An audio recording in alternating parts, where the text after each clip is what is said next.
Today is a first alert weather day, and for good reason. A flood watch, severe thunderstorm watch, and heat advisory are all in effect across the region. Here's a live look at Seaside Heights, courtesy of EarthCam. Warm, steamy, storms brewing. In fact, the Jersey Shore, one of the hottest places in the tri-state area today. Let's get over to Lonnie Quinn, timing it all out, Lonnie. Yeah, the Jersey Shore at one point today felt like 107 degrees outside. So we do have a first alert weather day in effect right now for heavy rainfall and heat. Heavy rainfall, we're talking downpours. That could happen. That could potentially lead to flash flooding.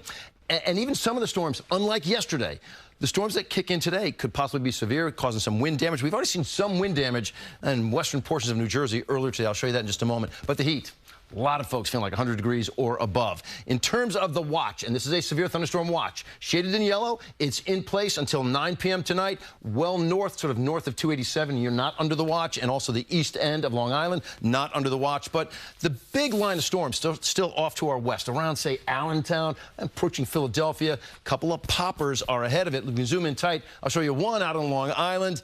This little cell, the best thing I can tell you, it had been shaded bright red. It was a much bigger storm. The cloud tops were up at about 40,000 feet. Now they're down to about 30,000. We like to see those storms getting weaker and weaker, but the ones out to our west are still holding on to quite a bit of a punch. So we have a pretty good cell from Glenwood over towards Florida, pushing towards Warwick as well. This right now just holds some bouts of heavy rain. What we're concerned about and what's off to our west is this line. All right, this is particularly hazardous right here. All sorts of thunderstorm watches, severe thunderstorm warnings are in effect. We're going to watch that push in our direction. I want to quickly show you how it plays out. So initialization here, pretty spot on. There's that line, a couple of those poppers. That's a little exaggerated, but it sort of shows you the location. It's a little bit more widespread at 6 p.m. There's more little flashes of red on the screen. Here you are, 7 p.m.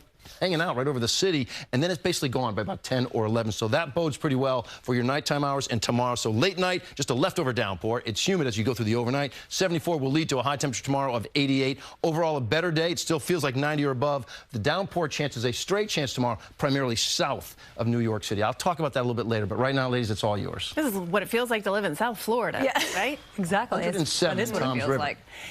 All right, thanks, Lon. In fact, it's so hot outside, the city just issued an excessive heat warning. Days like this, not the time to ignore signs of how you're feeling. Zinnia Maldonado has tips now on how to avoid danger. 7-year-old Noah Taylor says when it's hot out, he has a routine. I just sunbathe until I'm really tired, and then I jump in the water. It's exactly what city officials are urging New Yorkers to do. Limit time outdoors, stay in an air-conditioned space, use our pools, our beaches to stay cool. It is a packed house here at Gottsman Pool, as you can see, and those we spoke with relieved to learn that all public pool hours across the city have been extended today until 8 p.m. It's beautiful. It's 100 degrees out here, and it's a big pool. I waited like 4 years for this swimming pool to open. It's definitely very hot. It's kind of annoying, but that's kind of why we came out here. The pool kind of helps with that. Tuesday, the city's Office of Emergency Management activating both its heat emergency plan and flash flood emergency plan due to the threat of storms in the afternoon. New Yorkers should avoid driving or walking through flood waters. That could be extremely dangerous and unpredictable. Set your thermostats to 78 degrees. Keep your blinds closed to block the sun. Turn off your lights and electronics when you don't need them. These are really, really critical steps you can take to help us protect the grid. City officials say anyone who loses power and needs life-sustaining medical equipment should call 911. Adding that the heat emergency plan means community cooling centers at places such as libraries, senior centers, and night shift facilities will be open. From Central Park, Zinnia Maldonado, CBS News, New York. To find specific hours for a cooling center near you, you can call 311. And of course, we'll keep you updated as storms roll in tonight. Remember, you can track the weather right down to your neighborhood on CBSNewYork.com.